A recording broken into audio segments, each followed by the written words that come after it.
My name is Andre. I'm an architect. All my life I tried to build, not only houses, but also a future for myself. I wasn't much of a dreamer, more of a realist. But fate proved to me one night that no blueprint can predict love. It happened on a rainy evening. I was rushing to meet clients, driving too fast down a narrow street. Suddenly, a crash, the sound of metal scraping. I had hit a small car stopped in the middle of the road. I jumped out, heart racing. "Are you insane?" I shouted. "You're the insane one." A woman snapped back. She stepped out of the car, soaked in rain, furious, but with eyes so deep and fiery I froze for a moment. "You blocked the road," I argued. "You were speeding like a maniac." She shot back. We exchanged numbers for insurance purposes and left. Both angry, both certain we'd never meet again. But fate had other plans. 3 days later, I went to an art exhibition. I wasn't particularly interested, just supporting a colleague. And then I saw her again. The same woman.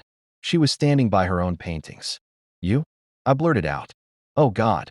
Not you again." She rolled her eyes. Her name was Alina. She was an artist. And her paintings, they weren't just colors. They were pain, memory, longing.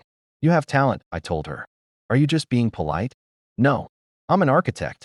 I usually see lines, forms, rules. But in your paintings, I see soul." She looked at me, surprised. For the first time, her face softened. And that was how it began. Coffee shops, late-night walks, endless talks about art and life. But I could sense a wall around her, secrets she wasn't ready to share. One night I teased, "Are you a spy? Sometimes it feels like you're hiding something." She gave a faint smile. "Everyone has shadows, Andre." I had no idea then the closer I got to Alina, the more I realized she was two people at once. Sometimes she was warm, alive, laughing. Other times, she would fall silent, as if someone had switched off the light inside her. One evening, she was in my apartment, wandering around as I cooked. "Everything here is so perfect," she said. "Straight lines, symmetry, order." "Well, I'm an architect. And your chaos, colors, emotions. Together, we balance each other." She didn't reply. She just looked at me with eyes that wanted to speak, but were too afraid. Then came the small signs. She always panicked when her phone rang. Once, when I tried to glance at the screen, she quickly hid it. And in her apartment, there was one locked room she never let me enter. "Why is this door always closed?" I asked once. "Just storage. Nothing interesting," she replied too quickly. I knew she was lying. The turning point came one night. I was walking her home. Just as we reached her building, a tall man stepped out of the shadows. His presence was cold, commanding. "You're late again," he said sternly. "Vladislav, I told you." Her voice trembled. "I warned you not to see him." He gestured toward me. "Brother?" He certainly didn't sound like one. He looked at me, sharp and menacing. "Stay away from her. This isn't your business." Alina grabbed my hand and whispered, "Please, just go. I'll explain later." I left, but inside me a storm was raging. Who was he really? Why did she let him control her? That night, I remembered her words. Everyone has shadows. I was beginning to step into hers. I couldn't sit still. After that encounter, I needed answers. I visited her neighborhood. An old neighbor told me. She's a sweet girl, but after her parents died, she stayed with her brother.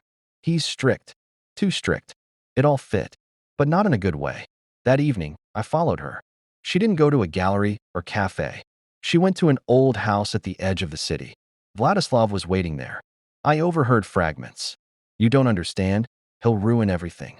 Vlad, I want my own life. You belong to the family." My blood boiled. That wasn't a brother protecting his sister. That was control. Possession. When she came out, I confronted her. "Tell me the truth. Why are you afraid of him?" She hesitated, then whispered, "He is my brother. But after our parents died, he changed. He doesn't let me love anyone. He says I can't belong to anyone but the family. That's not love, that's a prison." I shouted. She started crying. "You don't understand. There's more." "Then tell me." I demanded. She opened her mouth, but before she could speak, my phone rang. A strange number. I answered. A cold male voice. "Stay away from Alina, or you'll lose more than you think." It was Vladislav, but the real blow came days later.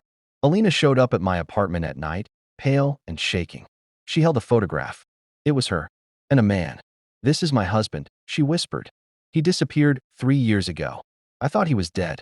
But yesterday, I got a letter. He's alive. The ground collapsed beneath me. I stared at the photo, speechless. Her husband, alive. And me? What was I now?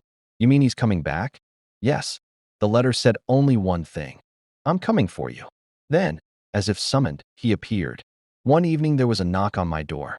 I opened it. A tall man, worn but fierce-eyed, stood there. Andre, step away from my wife. I froze. It was him. Sir, Alina whispered, covering her mouth. I'm back, he said coldly. And I won't let anyone take what's mine. The way he spoke, the same as Vladislav. Possessive, authoritative. Neither of them truly cared what Alina wanted.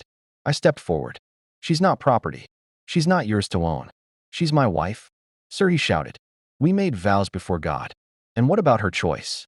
Did you ever think about that? Before I could say more, Vladislav stormed in.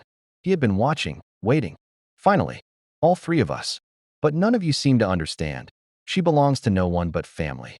The air crackled with tension. They were ready to tear her apart. Brother, husband, and me. I turned to her. Alina, don't listen to us. Not me, not them. For once, tell the world what you want. She was trembling, crying, but then she raised her head. Her voice was steady. I want to live for myself. Without cages. Without chains. Without either of you. Silence. They stared at her in shock. And I felt pride. For the first time, she chose herself. That very night, she packed her things and left. I begged her to stay, to give us a chance. She kissed me softly and said, Andre, I love you. But if I don't choose myself now, I'll never know what love truly is. And she walked away. I was left alone. But strangely, I didn't feel defeated. Because sometimes, real love isn't about holding on. It's about letting go, the end.